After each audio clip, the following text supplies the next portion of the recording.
But I want you guys to know that before women could vote in the United States, we had a movement, particularly in the rural red states before they were red.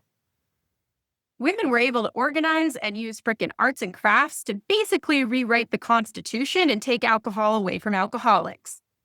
So if you feel disenfranchised and like you don't matter, sometimes when systems devolve, just like Carlin brought up with positive disintegration, it can feel like everything's falling apart, but that's actually where we have the most opportunity for influence.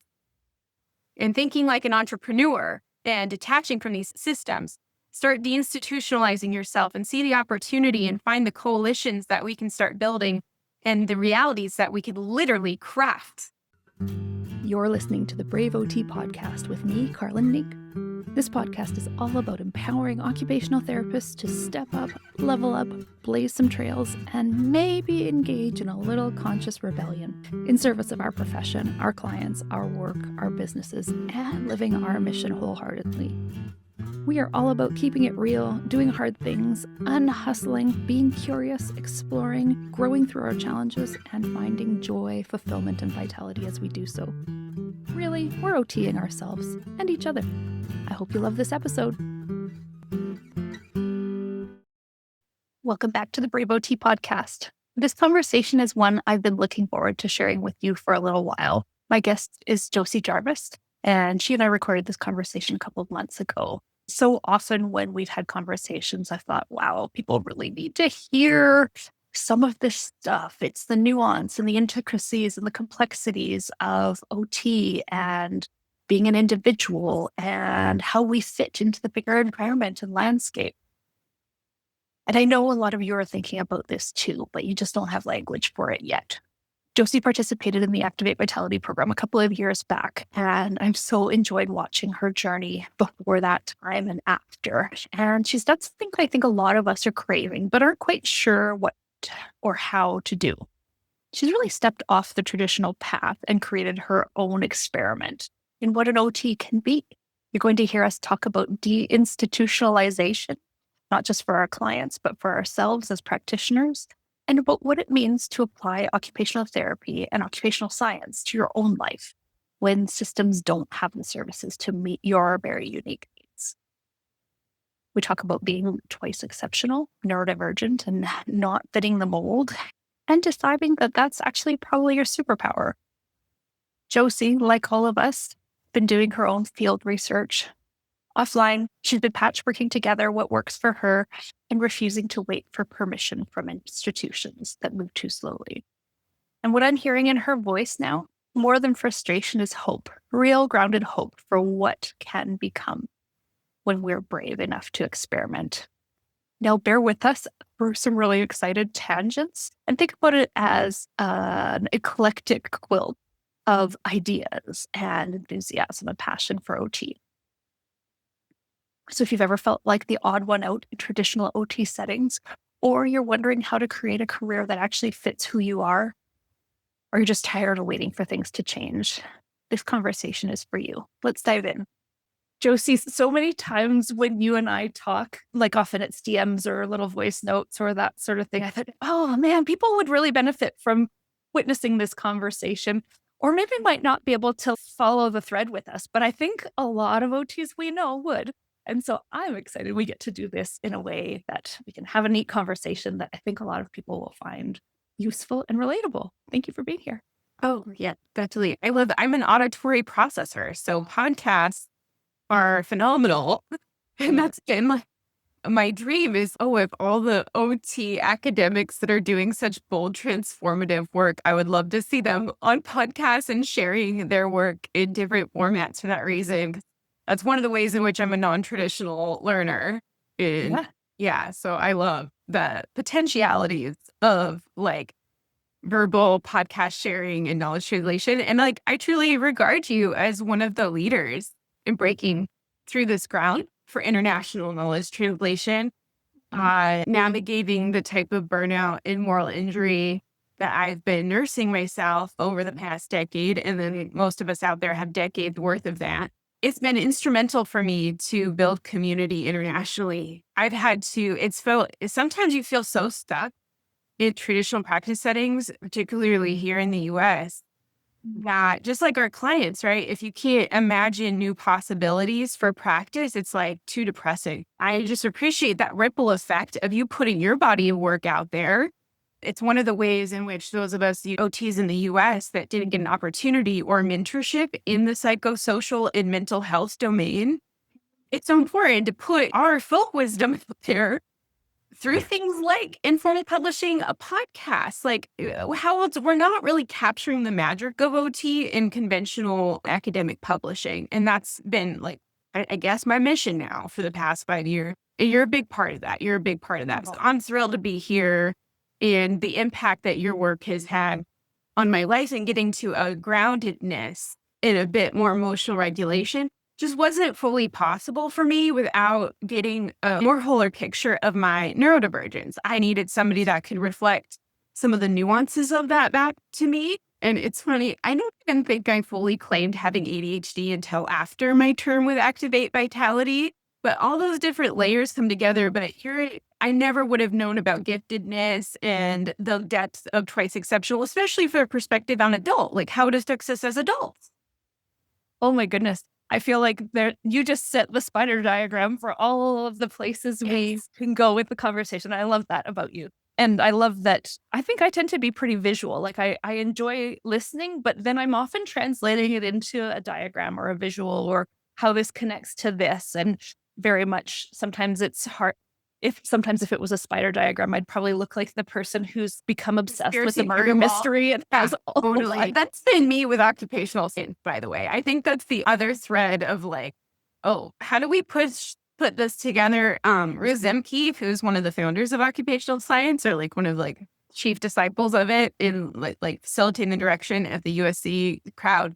I just posted the Nobel Prize. One of the Nobel Prize winners protesting the top 3 scientific journals because of how there's this old system called like the citation index or the H index. And just like therapists in the field often have to chase productivity metrics, academics have to chase these publishing metrics that now so bias the game because it like dangles promotions through the academic infrastructure through that. It's wonderful to see scientists taking a stand on how, just like we get concerned as therapists, that productivity pressure and things, how industry, it compromises the quality of our patient care, right? Scientists, when it's biased, it biases the outcomes of our science. It really skews. And part of what I've been almost, I guess, like Taylor Swifting these academic journals is like one of the byproducts of what I hate about it is then the more exclusive and fancy of a journal you publish it, signs are that it's harder for field clinicians to access and for people we can't even open it. access. And then it feels just like all this wasted effort. Like I see how hard the academics work and I want their work to matter and I want it to like feed into the soil that we grow from. There's a theme of environments here, right? So like thinking about informal publishing, like with a podcast and academia as another environment and source of income. And then also like identity and where we fit ourselves, right? And admittedly, like me going to social media and podcasting was because it felt like I could make a space to fit into. Like I could find environments where people were interested in what I had to say and share, and the perspective might be a little different from theirs because it's an international community online. And so I got comfortable communicating there. And also, I'm one of the old school bachelor's OTs. I do have 2 bachelor's degrees, but I'm one of the last classes that went through here with a bachelor's degree and became an OT. Plus, then there's 21 years of experience and lifelong learning and all of those things. Like, I don't want to downplay my education as only contained there, but I have seen it as a limitation for participating in academic settings. And so there's this kind of otherness in my mind of that, which makes it feel division. What we're kind of tap dancing around on, and Allison Stover mentioned this at the OTs and Pelvic Health Summit. One of her champions is like encouraging OTs to speak to the elephants in the room that we're often present with these truths that don't want to be acknowledged, and especially those of us that are highly sensitive, which I think likely more OTs than not. I don't think I'm alone. Like I definitely, my path towards OT was becoming the OT that I needed. Yeah. I've shared about, I also got introduced to it through my cousin that was born with Rett syndrome. And we both lived in rural town in Kansas. And like sometimes just like, particularly looking at her life through an occupational science lens, it's like not, it's nothing's like an accident. She meant a lot to me growing up in a rural environment where, like you said, like I didn't fit in. I feel like my parents chose this Bible Belt town. My dad was the plumber. My mom was the physician assistant. So my mom was the highest paid woman in the town, but the lowest paid physician's assistant in the state. Yeah. And it created this weird dynamic. And now for the community to know too, there will be a recording of it by the time that this podcast is up. But we're actually recording this on World Occupational Therapy Day, celebrating in retrospect. And I'm going to be hosting a book club this coming Sunday that you can check the recording of in the community below. Look at all this time shifting. And this is an example of one of my efforts of using informal publishing for critical knowledge translation. That's been the focus of my field research, which I've also had to go totally rogue. I feel like this folk, like Sarah Palin or whatever, rebelling against the track of this because so Spiderweb, let's get back to I'm going to host this book club on the spooky origin. So it's around Halloween time right now. Spooky origins of the healthcare system and how women have been regarded, the contributions of folk wisdom and women in the US and European context have been systematically disregarded and undermined by the initial foundings of our healthcare system. So there's this text called Witches, Midwives, and Nurses that I encourage everybody listening to this to check out. It's super quick read, super quick. If you listen to the audiobooks, it takes less than an hour to go through it. And while the title sounds like quite sensational, it's actually just quite a factual text. It's like a textbook. It was produced, I think, in the late 70s or early 80s. There, you can find a free PDF of it online. And I love that it does a great job of showing how initially in the US, the healthcare system for its first 100 or so years were mostly folk technicians, folk wisdom practices, the midwives. It was an informal infrastructure. We hadn't had the United States yet. We still had the frontier. And I talk about my great aunt Vignes, who's like a field medic on horseback. She helped birth hundreds of infants in the Timpanogos territory, settling in that. And a lot of us, I believe, do have roots. Like if you go back if you happen to be a woman in healthcare, that might be an occupation that's been passed on. Is that true with you?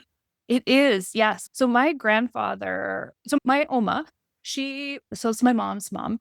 She came to Canada in the middle of World War II. So she was studying microbiology, I think, in Vienna and like hiding under a bridge during bombing, going back, putting the lab back together because everything fell off the shelves, doing that. And then came to Canada as a German-speaking woman in the middle of World War II in the sciences. And amazing, not well received and persevered and thrived. And she was a really strong woman. And so microbiology was her thing. Actually, I have a beautiful article of her like teaching about hand washing in those early days in a hospital. Oh my gosh. So life-saving. Yeah. Oh my gosh. Totally. And then my grandfather, he was a naturopath. So he came to Canada from Russia. They were both Mennonite. And so they were German speaking, a lot of German culture, but from Poland and Russia and then roots all over the place because they had to move around. And so my Opa was a naturopath and he participated. He was in a conscientious objectors camp during the war. He was Canadian at that point and offered to go as a medic, but wouldn't carry a gun due to his values. And that wasn't okay. So they ended up actually having him work in some mental health institutions and that sort of thing as part of his service. And interestingly, I just found out from an uncle that I knew his dad was also a naturopath. And when they were in Russia, like they were often too going out on carriages and helping people and trading for eggs and whatever was available. It was fine. Like money wasn't the biggest worry. Let's help the people and be mobile and flexible. But when they moved to Canada, he couldn't practice medicine, that his education didn't translate.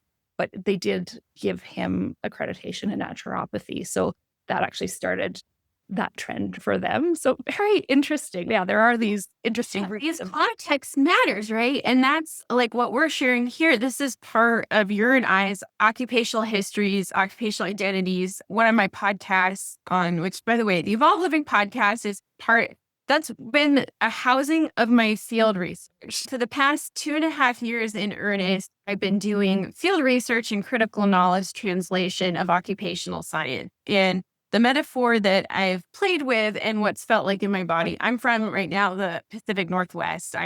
Growing up, I went to 13 different schools across 3 different states prior to graduating high school. And then I continued this nomadic pattern, which is actually quite ancestral. I'm a descendant of Icelandic Vikings and whatnot.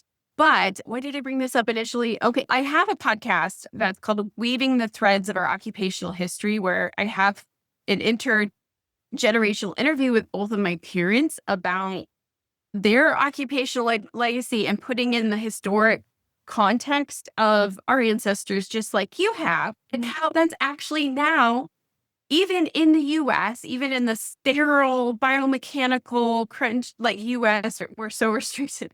This is built into our occupational therapy practice framework, 4th edition.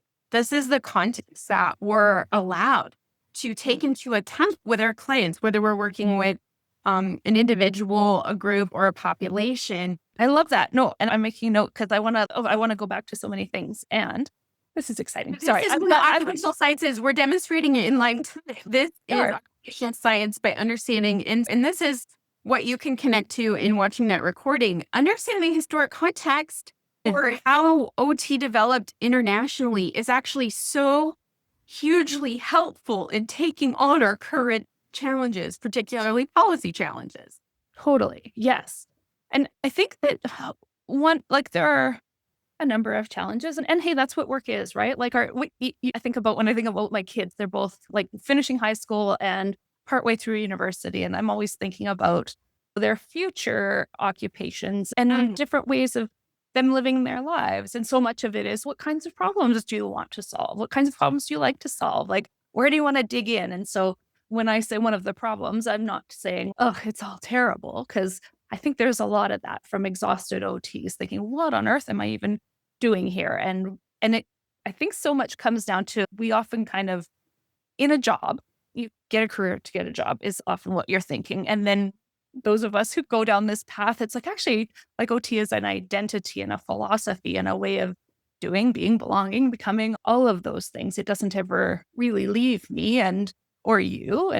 But sometimes when we are so bogged down and strained by a job, the context of OT becomes only our job. And so to get really like up here and meta thinking about it and all of these contexts, when really my job is to make sure a person can get out of the hospital safely in a short amount of time. I don't have time for all that fluff, is sometimes what I'm kind of hearing.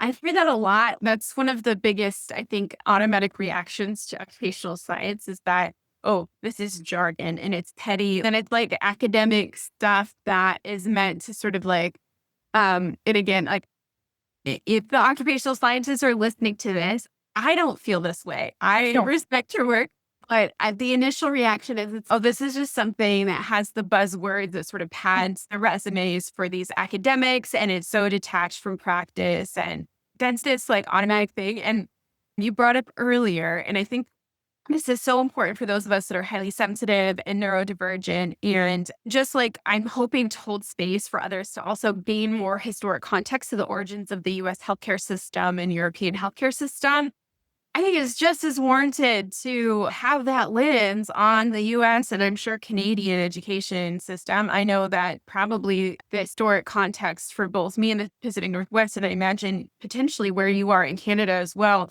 it played a strong role in that like kind of boarding school movement that really impacted our Indigenous brothers and sisters horribly. Education in general, just like healthcare, it's not designed to be trauma informed, right? Like I think, to me, this is core to why OTs in the field are really resistant to things like OT theory and occupational science. Is I think a lot of us harbor some educational trauma that doesn't always get processed, especially if you're neurodivergent and these learning environments were not designed suit our strengths, our passions, and why I'm such a big advocate actually for continuing to invest in humanities, the social sciences, and mental health curriculum in the United States and entry-level OT education. Because like I will say this is a slight tangent, but going through the Activate Vitality program and getting some mentorship and guidance and using ACT principles, this which is actually in alignment with Anne Wilcock of Australia, who's one of the developers of occupational science in the strain and the lineage that produced from Australian context. Her basis of occupational science was using an occupational science lens on herself. So that's the first step to engaging with occupational science. And I think is like a wonderful first step for, I want every applied clinician, like we should try taking our own medicine. What I noticed from actually incorporating ACT principles on myself was some mentorship. Almost every module I'd get through, I'm like, oh, I feel better. Oh, I feel better. Oh, I feel better. You wanted to ask about why I've taken a break from the OT community and social media. Before we go there, yeah. can I just say too, I have an interesting twist. So because of my in terms of that academia piece as an environment that I didn't feel like, I felt like it took me 5 years to get into occupational therapy.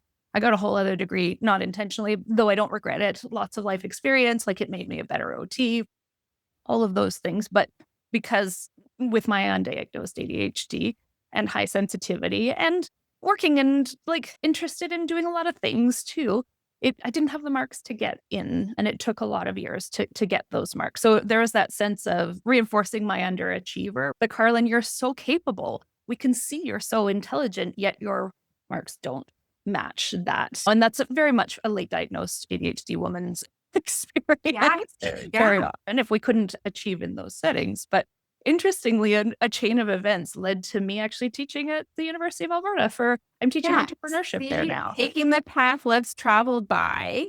Yes. And that loops back to the point I couldn't quite ground too, which is like clearly your elders that you've just shared. Clearly so like, oh man, I know where you get your bravery from. It's this lineage, like our OT ancestors were brilliant.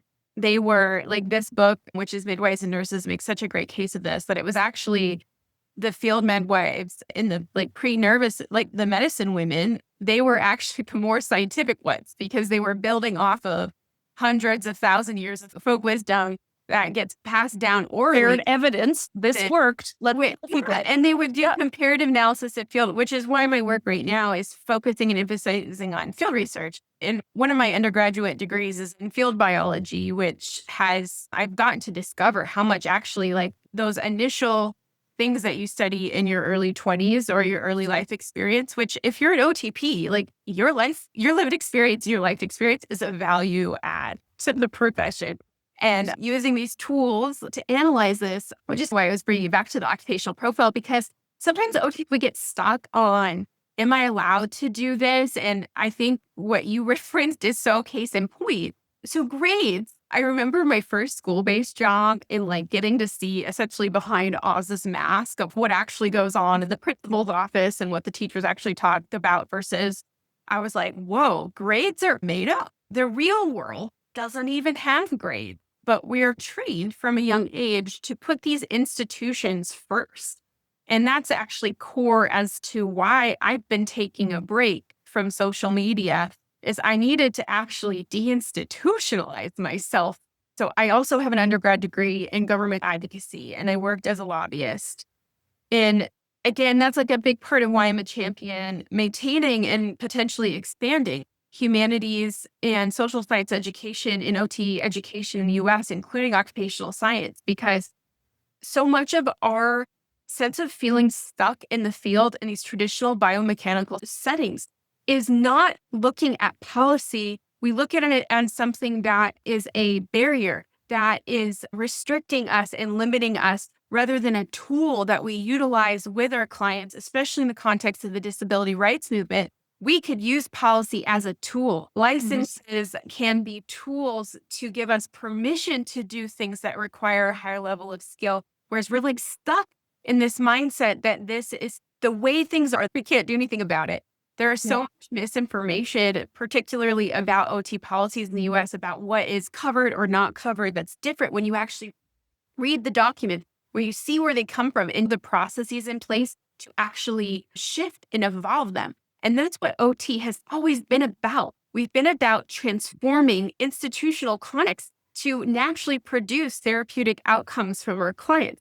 I just want to briefly reference, like, Jane Goodall is a prominent part of our occupational therapy and occupational science history. She was an adjunct faculty at USC's occupational science program. We also have Diane Fossey, was an occupational therapist herself. Again, field research, getting out there in the field, changing things in lifetime, using a more expansive perspective.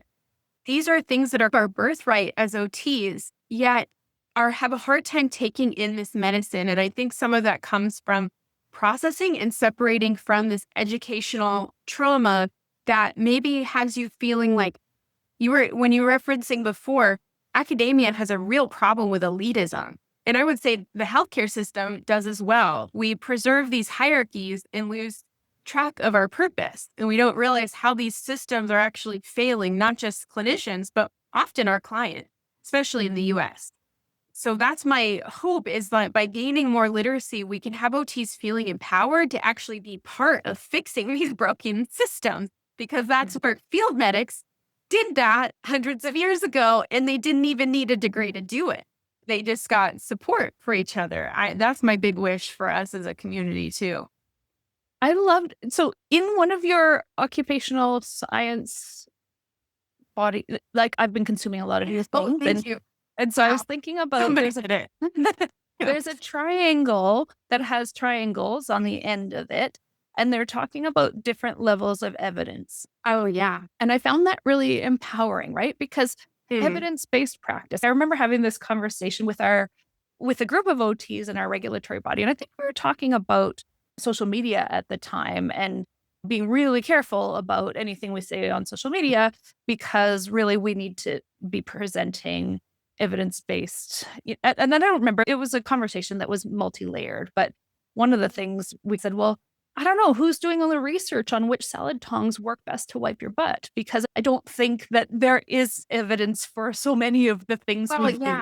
And I felt like that diagram really helped us see that, no, this is evidence-based practice. We try it, it works. Therefore, that's a good intervention. The evidence is that this enabled the person to engage. But I like the framework you shared. Could you tell us? Yeah. And we can include that in the show notes too. Okay, cool. A free lecture in my program. So my capstone was on trying to create a doorway to occupational science literacy through online education. I also harbor some resentment from that. I joke about postdoctoral depression as an allegory for postpartum. Again, I haven't had childbirth, so I don't mean that to insult anybody that has had that experience. I'm not saying it's precisely, but I think a lot of academics probably feel that way too, because you put all this effort into something and then it's even hard to share about it. So many academics in general, but obviously including OS and OT, there is all this trepidation about sharing work online, which is a huge problem, because this is part of why nobody knows what occupational therapy and occupational science is like. You have to know about it, share about it, like the chicken and the egg. It has to come first. So you're important part of OT and OS history, because you're also one of the first to informally publish an occupational science lens in your planner. That's allowing the public to engage with it and to be part of the science. I'm a big proponent of citizen and open science too, just chemistry and all those things. It's important. We teach about chemistry probably as early as 5th grade. We could, and that's one of the contributions that occupational science offers us globally, is it's a lens to understand occupation as a basic science so that it applies to just everyday life for everyone, not just a clinical context or treatment population. That's why for me, it's been essential to get out of the moral injury and burnout cycle. Is you need a way of engaging with occupation and detaching from the bleak practice realities that you're going up into. You have to, that's an ACT thing, right? It's a sense of diffusion from that thing that you're getting stuck with. You got to separate yourself from it a little bit. And that's one of the things that occupational science can offer you, which comes from, unfortunately, spending some time with that jargon allowing it to swim in your orbit and embody it to a certain degree. Because I've been now in this relationship with occupational science where it's so weird to me that everybody thinks, oh, this is abstract, this is jargon, this is just academic stuff. But I'm like, but occupational deprivation and occupational apartheid, it's affecting the seniors I'm working with every day. It's why I'm so burnt out. Like these are incredibly embodied concepts for me now, but that comes from spending time really wrestling with them and really challenging our own thought patterns. We have to deconstruct. And you've taught me about this with, I think it was the positive disintegration. Yeah, Dabrowski's theory of positive disintegration. I'm sure you've gotten to share about that on the podcast, but do you want to share a little bit about it? Sure. If anybody wants to go and do a deeper dive, episode 13, none of the description says, actually, a lot of the description shares resources related to this theory, but Dabrowski was a contemporary of Maslow. Like they collaborated and they worked together. And so they were working on these kind of theories of how people can thrive and how we disintegrate and how we grow and how we self-actualize, and this kind of journey of life that is full of like growth and stumbling and falling, like all of those things, and community. And one of my favorite bits, actually, learning too, that Maslow's hierarchy of needs, the triangle that most of us know about, he was studying with the Blackfeet tribes in like closer to your region. We have the Blackfoot on this side of, they were all one, I think, but their model's actually an inverted because it's community first, not individualization as the highest. So very interesting, like that North American individualistic society twist. But we could do many podcasts on all of these things. But anyways, Dabrowski, his theory was sort of a recognition that not everybody, but people who have a certain set of skills or gifts or potential or talent are, like, you think about the mad professor, like all of these sort of people who have this high sensitivity, high intensity. Maybe it's a musical talent, maybe it's an intellectual talent. He didn't use the term giftedness, but certain people with this high potential may encounter, as we all do, turning point in life that's very disruptive. Is it, a loss or a divorce or an awareness? And there's a disintegration. And some people will devolve from there and stay in this, in a Acceptance.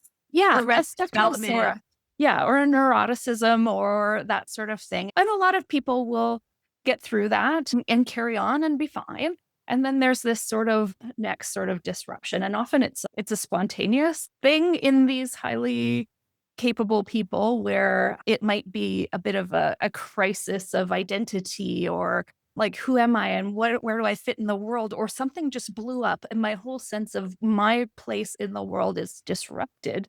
And like an ego death, or like it's this very deep experience that's a crisis, a personal crisis. And through the reintegration, as we process the crisis and everything falls apart, so that we can come together as a more evolved being. And so he calls it a secondary integration, and lots of jargon around it. But I love this concept of these levels, right? And it gives hope to a sense of things need to fall apart, actually, for us to get to this place of reintegrating and identifying who we are and are not. Yeah, there's some occupational science concepts too that evoke these similar things. Like you can find correlations in most schools of thought. That's part of the thing about science, is it's actually a good thing when multiple perspectives identify something convergent. It means that the science is like more solid. Yeah. That's one of my frustrations, is often how like industry confounds these things that we need to function independent of them. Science being one of them. And it's so discouraging how functionally corrupted a lot of even our scientific infrastructure is in the United States. And like a lot of these things, we're going to have to rebuild it from the field. And even that, I guess I might challenge those that are listening, something like notice if we're dismissing something as jargon, because I would be very surprised if any OTs listening to what you just said, if that didn't feel akin to an embodied experience that you're navigating, not just as yourself, but possibly on the meso and macro level. Occupational therapy is going through this. Dr. Gary Kielhofner, he talks about the paradigm shifts in occupational therapy over the last 100 years, which is maybe another lecture I could include in the show notes. But I do think this breaks down because you were asking about, so like we talk about the evidence-based practice pyramid, and it's kind of like the food pyramid in the United States. So this correlates a bit into the Cochrane review pyramid that you were asking about. So in the Western medical model, particularly in the US, we have this evidence-based practice pyramid that puts on a hierarchy different research designs and what gets to be denoted as evidence-based practice, FDA approved, this take. And usually it has on the peak of it randomized control trials. And on the very bottom, the quote unquote low quality evidence is the qualitative domain. And this harkens back to where I talked about earlier that one of the ways that I think is good to mindfully deinstitutionalize yourself and take into the context is what happens in the cutthroat academic infrastructure we have. Often in the sibling rivalry, we have the humanities faculty pitted against the STEM faculty, which usually comes down to where are university resources going to get allocated and how are we making this case? And that ends up having an influence on this. So how the Cochrane Review pyramid, it has these little microaggressions and digs towards the humanities by putting it at the lower part of the pyramid. Right. If we can separate from the interprofessional resource drama and things and get back to the philosophical core of science and what we're doing, if we're going to be in philosophical and scientific integrity, outside of this pyramid, you always start with observation, which is a form of qualitative research. So observation should be where you start. And this is your question about, what's the evidence for the toilet tongs? You as a therapist are doing field science in lifetime collaboratively with your clients. And what I'm saying conforms to like the Schnell, I think, text. So scientific reasoning is one of our modes of clinical reasoning endorsed by US-based scholars. And so there's always this stool of evidence-based practice too, which also includes the experience of the clinician, the collaboration with the client, and then what we currently know based on those things, which is why systemic reform is also necessary. Because if you're a field clinician, I'm guessing you've had some difficulty accessing our literature, then you can't really do critical reflection on scientific publications from abstracts alone. We know this. We have to separate. So the pyramid there, it creates this hierarchy that happens to really well service the pharmaceutical industry and financial incentives built into most of how the academy operates. So the higher you go up through that pyramid, the price for the type of inquiry that is being inflates significantly. So to actually to engage in a randomized control trial, you're looking at hundreds of thousands to millions of dollars to even initiate one of them. And the more of them that the university system does, the more they can build. And a lot of our university system architecture, particularly in the United States, is effectively how banks are organized. So a lot of these things are really designed with centering inquiry that doesn't have a profit incentive to it. And so field research, that's why the legacy of Jane Goodall and Diane Fossey matters so much to me, and how we can actually get amazing insights about the core understanding of how human beings function from small scale field research and data. And that's almost always what occupational therapists are doing. And if we're going to be in integrity with our charge, what we should continue to be doing, even if it gets regarded by a pharmaceutical metric. I'm sorry, one quick thing to say about that pyramid. It's designed with the purpose of testing pharmaceutical medications in particular, because you need those RCT studies around millions of people to detect when people are taking a new drug into their body system, what the effects are of that at scale. Because we're talking about mass standardized interventions across the population. This is a game that occupational therapy is always rigged to lose. So I'm in favor of us pivoting away from this pyramid, because RCTs also only test the relationship of only two variables. OT is never implementing an intervention with only two variables at play. Even if we do them and we get them, the data is statistically meaningless because of the variety of our patient population. You don't have a statistic suite.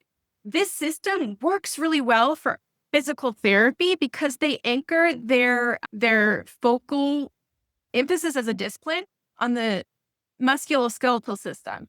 The musculoskeletal system is one of the few things about humans that is actually constant across a wide and varied population. Muscle tissue in an 83-year-old with Alzheimer's functions approximately the same way as somebody who's 13 with Down syndrome. How those two individuals toilet optimally, not the same. Not in different environments, in different cultures, with different, all of the, absolutely. Right there, that gets to the core about why physical and occupational therapy are different and why we have to research differently. So enter the Tomlin-Borghetto research pyramid that you're referencing, and I won't go down there. This is from 2011, George Tomlin, and I forget the first name of Borghetto, but they propose a alternative research pyramid for occupational therapy, and I would celebrate it being used beyond occupational therapy, which instead of having one Maeve Cochrane review pyramid, it is in scientific integrity by creating a pyramid that's more like the one that has four sides in Egypt. And it allows for understanding that there's different types of research that we're looking at: outcomes-based research, relational research, qualitative research. And then it puts the standards of rigor within that discipline. People will dismiss qualitative inquiry and social science inquiry of somehow being low quality or not rigorous without understanding that each of those disciplines have their own school of thought, their own standards for integrity. Any type of study design can be done poorly or can be done really well. But if you're going to be in scientific integrity, you got to start with the observations, start with the questions, and then start with intentionally designing experience for the type of data that you're looking at. And for OT, we're often looking for psychosocial outcomes and qualitative outcomes. And us as consumers of healthcare want that. Like, we want providers to care about how we feel. We want them to care about the context we live, work, and play in. And this is where occupational therapists, if we reclaim our genuine, authentic science base, which is different from the biomechanical science base, we could be such an empowered part of medicinally shifting how these systems work that aren't serving hardly anybody well at all. And that's really what our founders did, is they critiqued the impact of industry on psychosocial outcomes. That's why we started in health. Josie, I have to say that you've mentioned that you participated in Activate Vitality, and that was like a couple years ago. One thing I'm really hearing in your sharing and in your tone, you've always shared passionately and knowledgeably and flexibly and with all kinds of interesting intersections. And I love that. But one thing about your tone I'm really hearing is a hopefulness. And I thought you were going to say anger. No, I think maybe at a different time it was more frustrated. And at this point, I'm hearing, while there are frustrations, of course, always that's the challenge and the interest, but I'm hearing a sense of hope for the future. Am I picking up on something there, or what would you say? Oh, I love that. And I got to shout out Lindsay Vestal, who both you and her early supporters of my work. And I was curious, I'm like, you must have such an interesting perspective of seeing how I have gone through process disintegration over the past 5 years. I adore Lindsay, and she's a dear friend. Yes, totally. She's surprised that she's been helpful for you. Oh, yeah. I wanted to include an example. I wanted to include one of her podcasts in one of the modules for the Foundations of Occupational Science course, because in the US, the struggle that we have in getting occupational science to the field and awareness of it is also a historic problem, because one of the reasons why I would love for people to engage dentist, nurses, and midwives text to get that context that's often missing. And just like in the US, that we don't often talk about like African-American history, right? Like, we don't always talk about women's history and feminism in the same way, like we leave out some of these more marginalized voices. Women were included in that, unfortunately. And I think we're starting to see that more and more explicitly in the United States in particular. And so knowing our history is a really key way to make different choices and to make like the ACT or trauma informed. Like we want to know what we're moving toward. And if you want to know what you're moving toward, it's helpful to know the context that you might be moving away from. I really wanted to connect with Lindsay because part of the challenge that we have in fusing occupation and US-based practice is we often have these settings that focus on one particular geographic area of the body, right? Like hand therapy, pelvic floor therapy. There's always the silo that I found myself in school-based practice was fine motor and handwriting only. It's the OT practice. And as somebody with ADHD, I just can't do it. You can't ask me just to focus on one thing. Like my brain just literally cannot work that way. It doesn't work that way. And you know me where I was just frustrated and aggravated because I couldn't find a context where I could actually practice OT. It's deeper for me because of my relationship with the disability rights movement and my own educational trauma and just I chose OT because I needed an outlet where policy I knew could do good. Like I didn't lose my governmental advocacy work or even like my biology roots. Like I want to help people adapt to the contemporary environment. That's what I signed up for. That's what I'm hundreds of thousands of dollars in debt for. I'm going to find a way to do this. And I've gone to the point, if I need to, if the powers that be in the United States find my style of OT so controversial that I have to disavow the name, I'm comfortable with that because seeing the scale of challenge that is unfolding in the United States in the policy context that we're inhabiting, but we don't have time. We don't have time to be getting into the semantics and debating little things. And we can't wait OT could wait another 40 years to produce like 3 more randomized control trials that then aren't statistically helpful and just going to get dismissed anyway. What a lot of people don't realize too is once things become quote unquote evidence-based practices, they're not really gatekeepable. Once you're part of the, what do you call it? Once it's an RCT and it's an evidence-based practice, it's something that comes essentially part of the public commons to a certain degree. Those who can open the articles.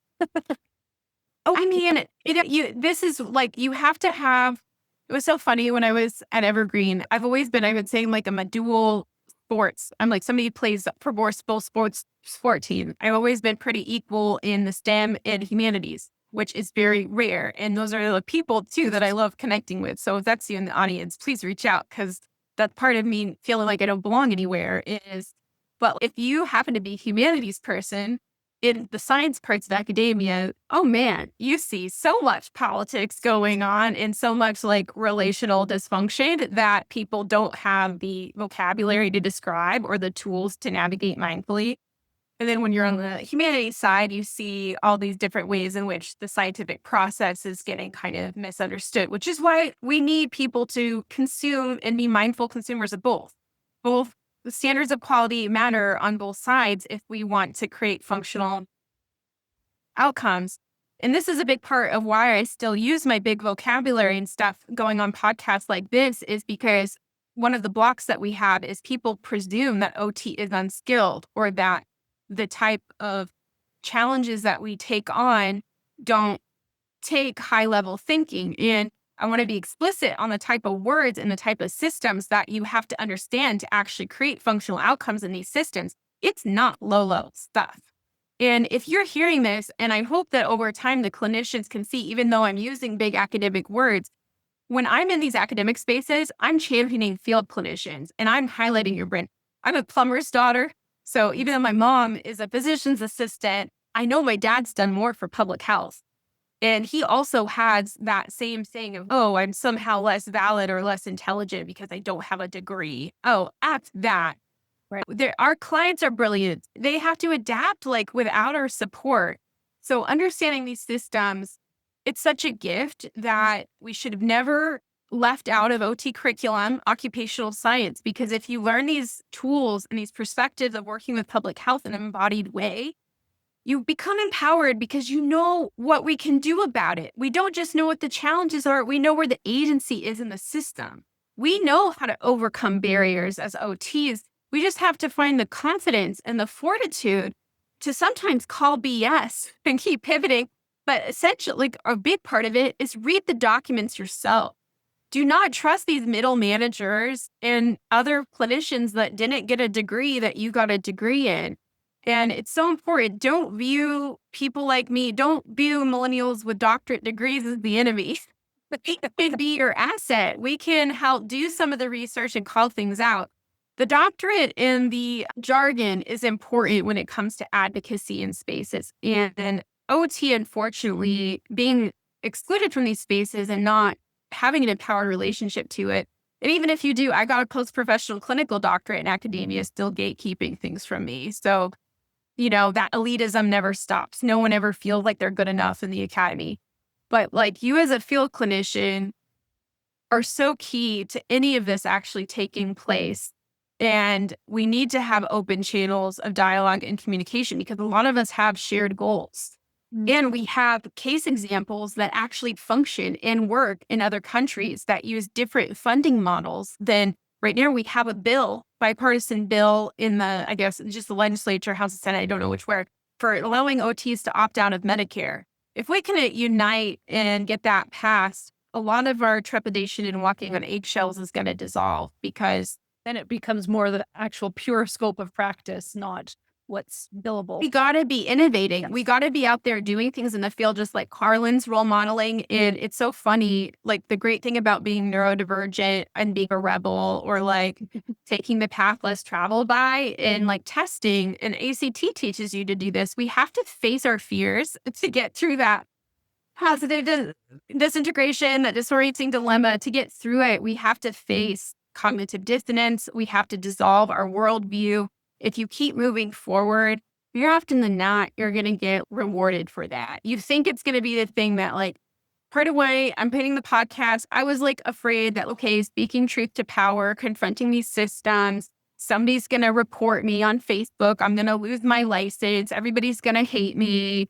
I was only saying the negative stuff. Lindsay Vetzel welcomed me so warmly, helped me feel valued. So this is with the hope. The hope is knowing and creating openness that, okay, I'm going to feel the fear. Not everyone's going to like me. But like when you shut out the bad stuff, you also shut out the good stuff. And that's where the hope and the momentum is. I know bravery is needed right now. And I've seen the discourse around OT shift a lot in the past year and a half. There's a lot more policy literacy. The things that I got pushback for, and I do think actually did help open space for some of this dialogue to happen. It does give me hope because I don't know, like we're going to have to do this because like with the birthing population that I've been helping to bring visibility in maternal care to study, it doesn't matter what the RCTs say or don't say, what hospitals do or don't do. People are going to give birth anyway. So let's just show up where they're showing up and use our lens to help. What can we lose? Even leading into this work, that was one of the things I was going back on. I found I now have a job I like, which is weird. I didn't think this would happen, but I love my job in home health. And my clinical director, I put in for PTO to go to the Access to Justice conference put on by the Washington State Supreme Court. I got a scholarship to attend, and he asked me to get proof for the scholarship, and he wanted me to do an in-service. He wanted me to do an in-service about access disparities and justice-based stuff. Oh, that sounds like Australian OT. Oh, that sounds like Canadian OT, and it's happening in the U.S. My advocacy-centered practice in the U.S., I have a 6-figure job. I have a salary. I have work-life balance. I have work that's not burning me out because I can see it transform the lives. I worked with a client that had bipolar disorder, working together in home health in a collaborative team.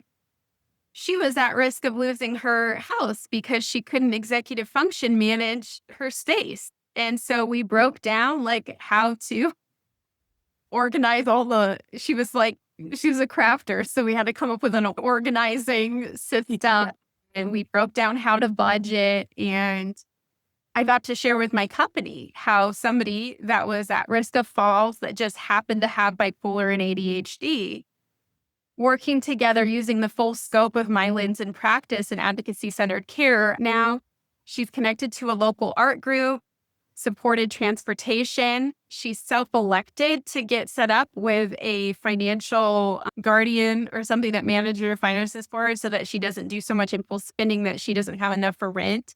And I got to share with my group. This helped get me a promotion at my traditional medical model job. Yeah. Just using this, I shared that with Allison Stover. It said it made her cry.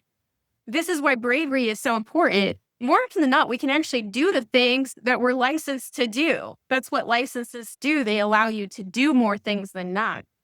Yeah. If we can find the bravery to go forward, that's where we're finding hope. You've been a big part of it. And finding occupational balance too. Like, you got to take in, it's the social media. I think you brought this up.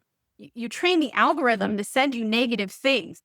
So you got to balance your diet. Taking some time off of social media has helped me get to this point of seeing where the hope is. So that's something I wish for others too. I'm going to stop talking now.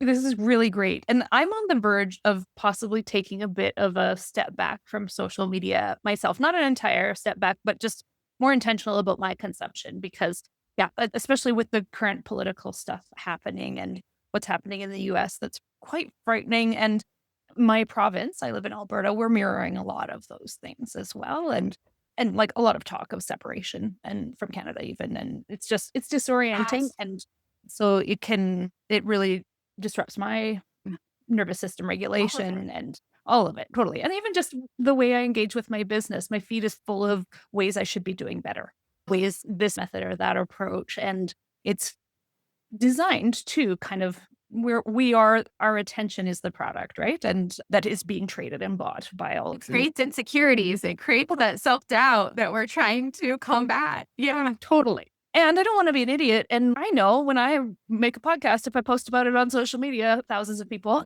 will see it. So I'm going to modulate my consumption. But I think that I want to like look back on this conversation on the themes of courage and the themes of courage, bravery, and stepping into discomfort and these periods of unraveling and feeling disrupted and disconnected. And then we shift our environment and we shift who we're spending time with and we engage in different types of supports and communities. And so much healing is done in community. And so you've talked about Lindsay's community and you've talked about my community and you've talked about other communities that we've been a part of. And some of them challenge us and some of them enhance us. And some of them create a safe harbor to get stronger in so we can then return.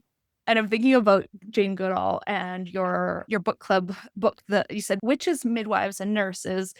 And I love the Outlander series. And I'm thinking too about, she was all of those things. Of course. That's a great example of our OT elders were, from Outlander, of course. Totally. And when that was on, when I was at OT school, and I remember her fixing Jamie's shoulder. And like one of my peers was like, OTs don't do that. What? We need to stop. If I can just snap my fingers and have one genie wish, it's going to be this like OTs saying what OTs can't do. Please, can we stop? Can we stop? Can we stop? Exactly. Yeah. And it is the disruptors disruptive thinkers, expansive thinkers, people who see things from this different perspective and then communicate them to the world that often are ostracized. Like it's that witch burned at the stake is the extreme. And historically that happened. And I'm thinking about a quote that's often attributed to Jane Goodall. She says, it actually doesn't take much to be considered a difficult woman. That's why there are so many of us. There are so many. There are so many. It's medicinally a good freaking thing. I've called this out so it sounds like Alberta's quite rural. Is that? All of Canada is very rural, but that's we are more heavily oil and gas in our industry. And so there's a lot of connection to Texas in terms of like work and values and also just it's industry and like the thing. So we come from similar roots in that regard too. It's funny because I'm definitely a tried and true Pacific Northwestie at this point. And like you're talking about the occupational narrative of shifting context, I'm so grateful that my parents moved me and were able to move me out of middle America. So I was born in Wyoming.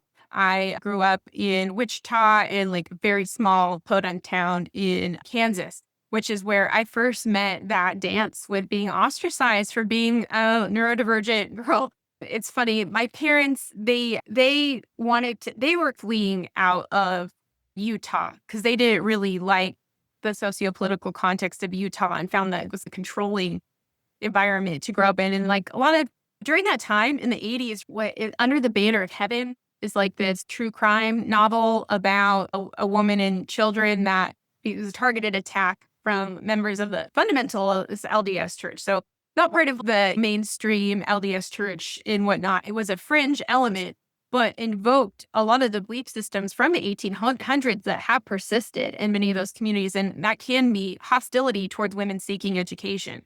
So my mom had to leave to another state to get medical training, which this book outlines really the resistance that women have faced in pursuing education in particular, but any empowered involvement in healthcare is part of a generations long battle that we've had to hold. What I think is, especially when it comes to childbirth and midwifery, when you have the body that is being involved and you have lived experience of birthing a child, that matters. It matters in how we go about doing that. And we're centuries behind in the United States in particular, where a maternal fatality rate is obscene.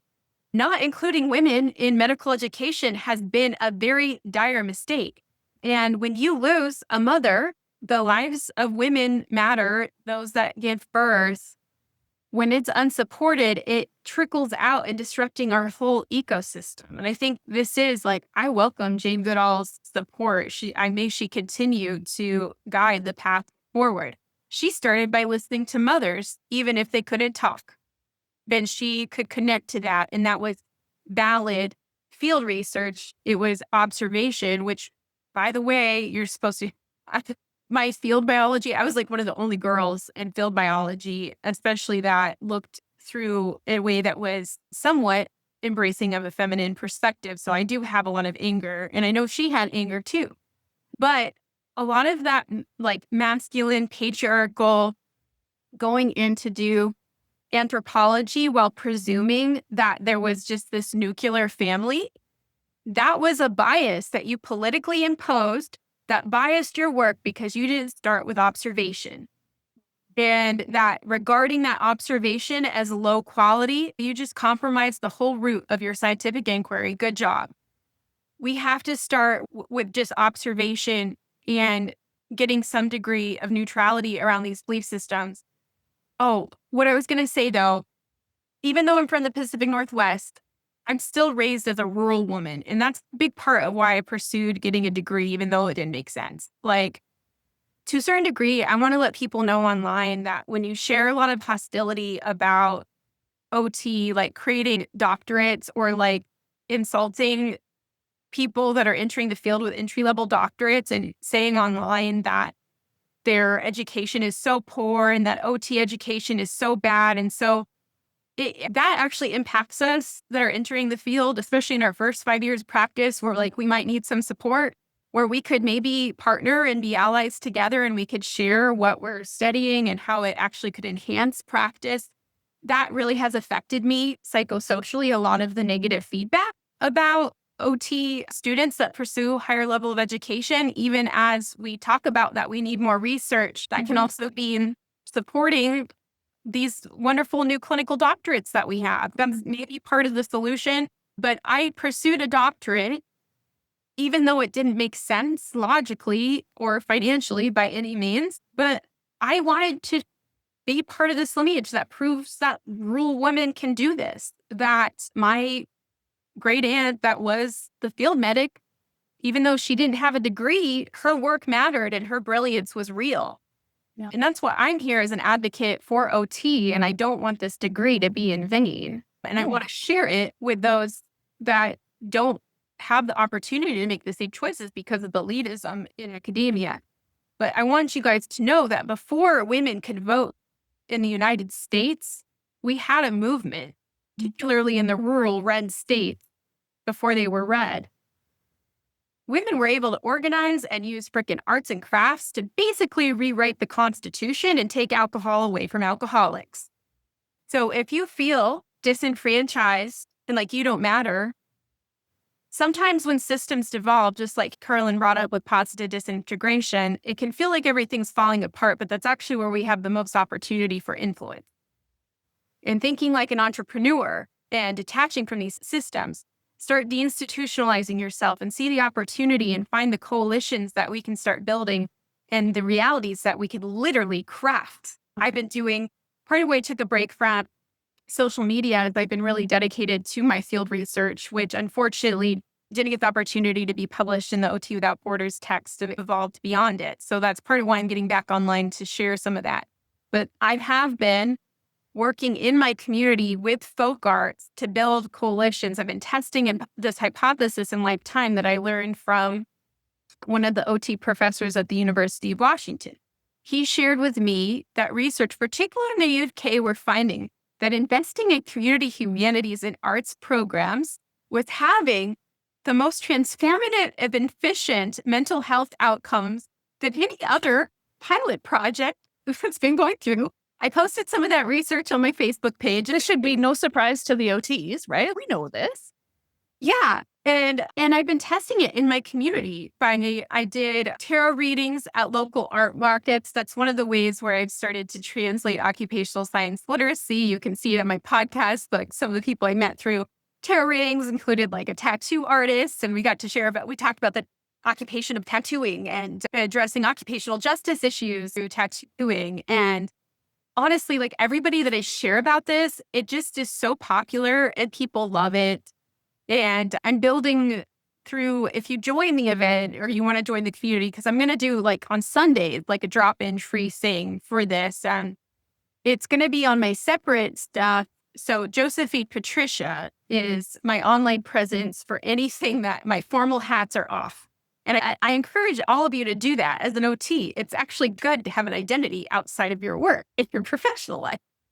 But I need there to be a home where I speak with my formal OT hat on, and then one where I'm rewilding myself and I'm deinstitutionalizing and creating a little space. So that's my space for that. But I've been testing this hypothesis over the past year in correlation with my traditional home health job. And it's been wild. The local art community have helped mobilize resources to help like a family of color that was at risk of losing their home. It was the referral pathways that I got through the folk art communities when I tested using the standard referrals, no moving for it. So folk arts and crafts, don't lose hope, US and Canadian OTs, that systems are devolving because that's where the potential for us to thrive has always been. I love that. Yes. And a share of your pot. Yes, I'm holding up a bowl I just brought home yesterday. I went to pottery yesterday. I go every week. And actually, when I was in high school, I did an IB art program. And as I was trying to figure out what I wanted to be, artists kept coming up because it was one of the places I had some unique skills. But I just kept feeling like I didn't see myself as like a paid artist. I saw that as a passion and in something I wanted to do, but not a paid occupation that I wanted to pursue. And ended up choosing OT because it came up as one of those creative out of the box thinker types of helping professions. I said, I could do that. And I could also incorporate art, which is cool. But it's so to have a regular practice of doing something with your hands. And I love that with pottery, there are so many times where it could all fall apart. Like with this pot, it was in centering it, I could make a mistake that would cause it to then flop off center. And in pulling it up, I could put too much water in it. I could overwork it. I could start with clay that wasn't all that effective. This pot ended up having a lower spot here. So when I went to trim it, I didn't have as much opportunity to trim off some of the thickness here. Then there's a first firing and a second firing and a glazing and all of these things. And I blended some different glazes together, and that was an experiment. And You get to be an agent. You get to choose, right? I get to choose, and I also have to let go of the bits that are not mine. Like it's an interactive thing because the elements may make this not turn out the way I Imperfect. chose. Yeah. Love imperfect crafts. Yeah. They're my favorite, the wild, messy ones. So this is wonderful to have an opportunity because my field work, it's actually, I get it now. I'm like also compassionate academics. It's not easy to translate this stuff. There's a lot of it. But Yeah. what it's looked like, one of the projects is the Being, Becoming, Belonging quilt. I got to work with the Hummingbird Studio, which is in a drop-in inclusive art studio in Olympia, Washington. And this was my first facilitation of a work built with a window between worlds, trauma-informed art facilitation skills. So I got to design a workshop in their alignment and incorporate occupational science through being, becoming, and belonging. And I adapted it from inspiration from Social Justice Sewing Academy's workshop, which introduced social justice education through the medium of quilting, which is an ancestral folk art through my lineage. And what was so incredible about this, though, like one of the ways that I did it is it was only through scraps. It was only through scrap materials. So I wanted to deneoliberalize quilting. So it wasn't about making this pristine, perfect thing that you put in a quilt show. It was all reused fabric, just like old school quilting used to be, putting it together. So everybody at this workshop, we had multiple generations represented. We had people with Down syndrome, people with autism, people with dementia. We had people of color. We had people of all different walks of life. We had college students, interns. We had other nurses and health providers that came to this workshop. And everybody got to create their own block about what being, becoming, and belonging meant to them. And they had a hummingbird that was pollinating and feeding all the flowers of the different blocks. No one, like part of the workshop to facilitate a trauma-informed way is you're not saying this is the way that the block has to look like. It's just creating an open space for expression and from that. So we got the blocks put together and it makes this like incredible crazy quilt block, which is what lay ancestors actually did. I love the crazy quilt the most that are all the different scraps of dresses and the beads and all the things. But this was a crazy scrap quilt. My dream to have something like that. And it also, me and my mom repair a relationship because she got her breast cancer came back in the middle of this. And creating this quilt also created this opportunity. Like I wanted to do a pre-workshop because I was a little nervous before the actual workshop. So we did it on a housewarming and my mom got to bring all of her friends and her community from retirement there to support her with the breast cancer. And they helped make this quilt. And this quilt has helped me stitch my community back together. But now it's on display after this write-up. I got to incorporate some of my occupational history and occupational science in the write-up from this quilt. But now it's on display at the state capitol of Washington State. And I show people the quilt. I've gotten to share it with the lieutenant governor. I got to incorporate it into my advocacy for disability supports and post-secondary education. Thank you so much for this opportunity to share this because this is what I want to demonstrate through my fieldwork research. When we engage in the folk and community arts, it actually becomes a vehicle for policy and systemic change. And now, the most recent person I've shared it with is the first woman who is Indigenous, Jewish, autistic, disabled, our new justice, and I forget that I don't know her name, but she's a Supreme Court justice. I got to share my poem and picture the quilt with her. And now she knows what OTs do in this way that's connected to our roots. And none of this is formally published, not even formally publishable, but it matters. It has impact. And odds are the work you've already been doing matches up with this. So let's celebrate and support each other. Low quality evidence. Wow. Put that aside. This is where the impact is. OTs feel charged up. These are our times to thrive.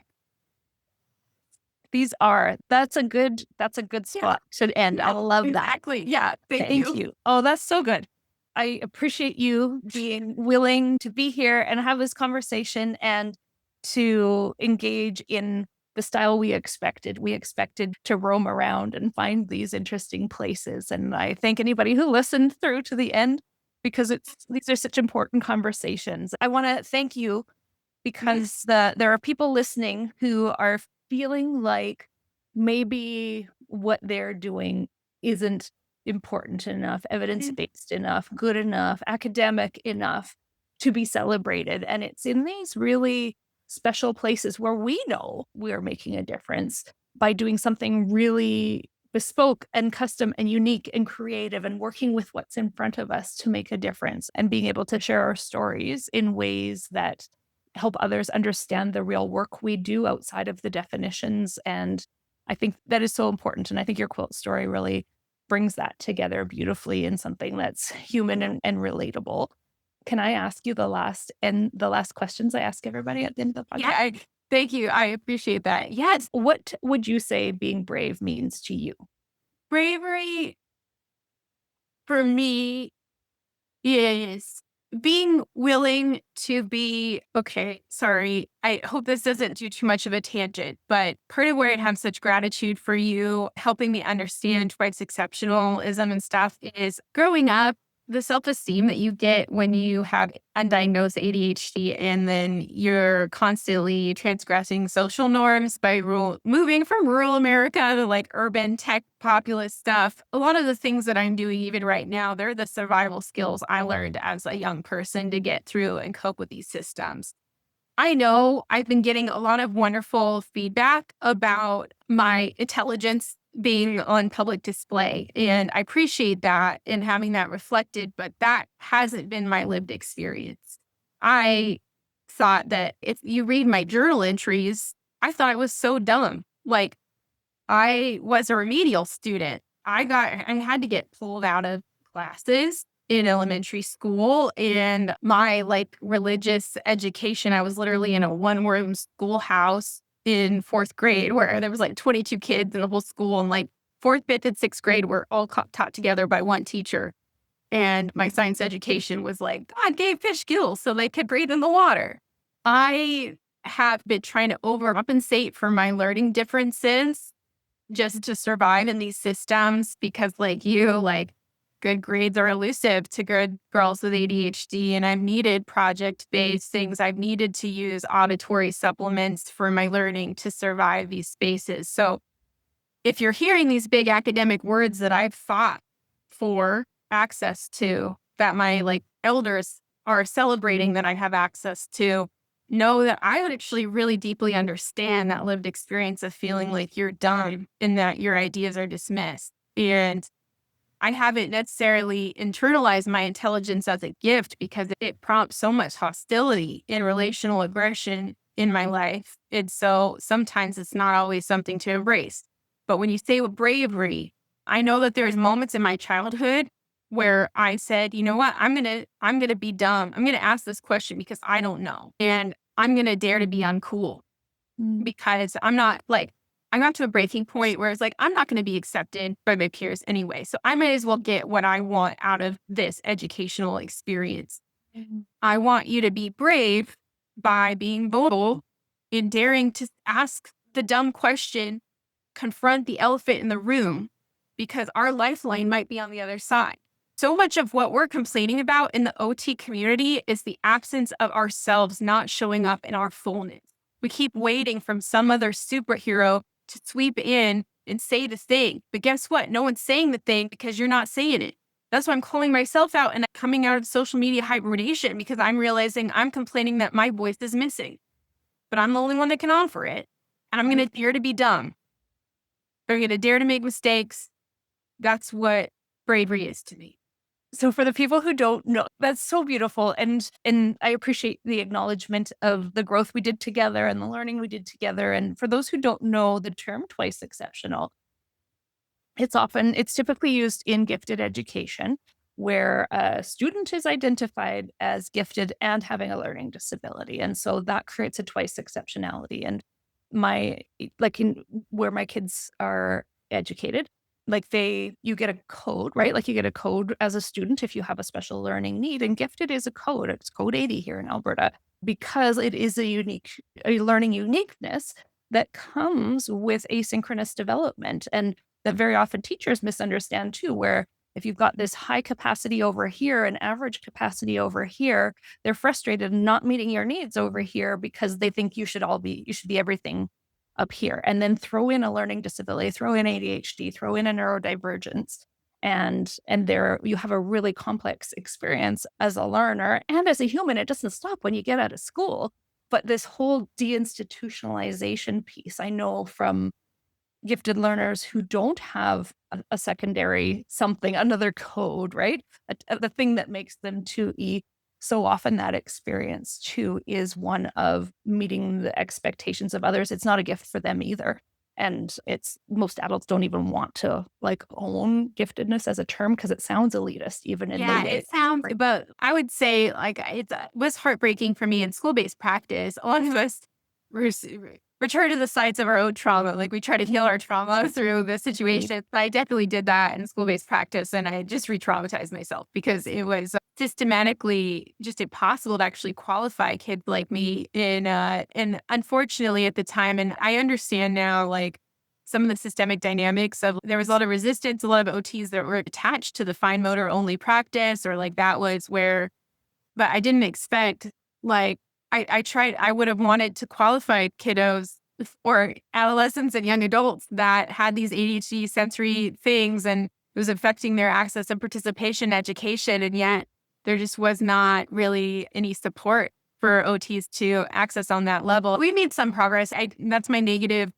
person. Like we do have to persist and celebrate any small victories that we can. Yeah. But no, that please look into that. If what Carolyn was saying, and you might be surprised too, like giftedness, it is poorly termed because it does create this relational thing. But what it means is just like there's developmental delays, there are other parts of your body, mind, and spirit that might develop super fast. And what it creates that asynchronous thing that Carolyn mentioned is like, for example, my hands can't move as fast as my brain does. So I've had a lifelong fine motor delay. And that's part of why I'm at war with fine motor only OT, because at some point you just have to accept that I need adaptive solutions. This handwriting thing is not going to work.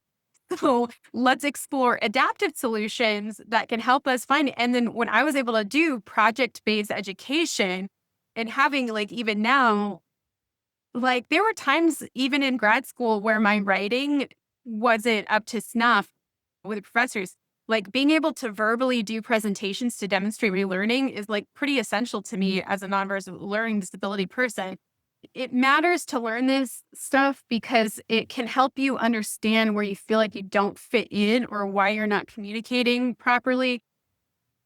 It's just so helpful to know about it. And please research it. And just like having the unique mental health effects for any of our disabilities, it's so worth OTs knowing about it.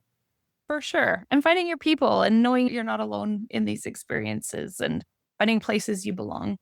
It's so important. And we belong in so many places, but we do need to be brave enough to share these experiences we've had to find that belonging and connection.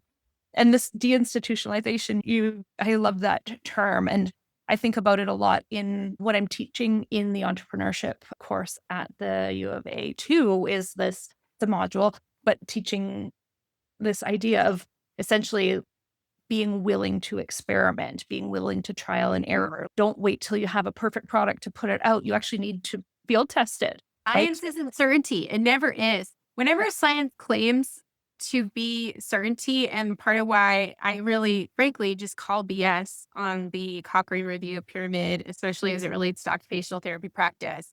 But like anybody that's putting through that a scientific thing creates a declarative fact or is this thing, that's part of why we have in the United States such a resistance to science, because it's being used as dogma and as ideology. And people can see the ties that this has to industry and profit motives. We have to work in the field to also deinstitutionalize that and reclaim science as something that comes from experimentation. You are a field occupational scientist in your practice as an OT, no matter where you are in your country. You're engaging with occupation in live time, collaboratively with your clients to innovate new solutions. The cool thing about occupation and why it's so hard to study is because it's something that's created in live time like jazz. It emerges from the environmental press and this positive disintegration. It's not something we can presume to know beforehand, which is also why we can't study it with randomized controlled trials, especially if you want it to be effective. If you want it to be trauma informed, it has to include the agency of the client and to a certain degree, the wellness of yourself as the practitioner. Us being well and having a relationship where we've empowered ourselves through co-regulation that impacts our client. So that's what I've been doing this past 3 years is I've been using occupational therapy and occupational science on myself. And unfortunately, we still don't have services that meet the needs of people like me. So I've had to scrap something together. Things like working with you as a coach. I work with a social worker that's an ADHD coach. I patchworking a quilt, something that's functional and imperfect. Yep. And I don't care. We forget that we have to do this stuff before we can study it. That's the trap I see is falling in over and over again. Oh, we don't have the research. Guess what? We have to do it to research it. Yep. So there to do. Exactly. And I'd love to have the OTs listening. Check out podcast episode 43 of the Brave OT podcast. It's called Overcoming Entrepreneurial Perfectionism with the Scientific Method. And so I outline exactly this, that the whole process is we observe, we come up with a hypothesis, we test it, we get the feedback, we revise, we try again, we see how that goes, we try again. None of it is a perfect process. And that's how innovation is born. That's how we field test. That's how we figure things out. But while in university, we are taught like that achievement, like you need to get a high mark. And in order to do that, you need to have a perfect product first try. And I know lots of courses. Grades aren't real though. Like I learned that because I went to a non-traditional undergrad institution that didn't have grades. Big part of my success so far in the career and like taking this pathless travel is because I went to a hippy dippy school in the Pacific Northwest that taught everything as interdisciplinary. It was project based. It was a universal design for my accommodations. Like finally, I had space to also meet my special interests because that's the super thing. If you're neurodivergent, you have to take your special interest and turn that into your career path. I'm on like the journey of that, but Evergreen offered that for me, but it also taught me grades aren't real. I got to build my resume when I was in school because I was doing field application as an undergrad. I was shaping policy as an undergrad. OTs can start doing this. We have to start working these policy systems if we want OT to grow. PT actually is much better at cultivating talent in non-clinical roles and learning how policy systems work. Us avoiding these systems isn't helping, is it, guys? We can start doing this. We can make more practical. We can be advocates for deinstitutionalizing OT education and having more diversity and more involvement. The change starts with expressing our voices. There's a lot of opportunity because these associations are so poorly attended that nobody shows up. So show up and be the big voice in the room and see what happens. It could cause all sorts of drama, just like I have.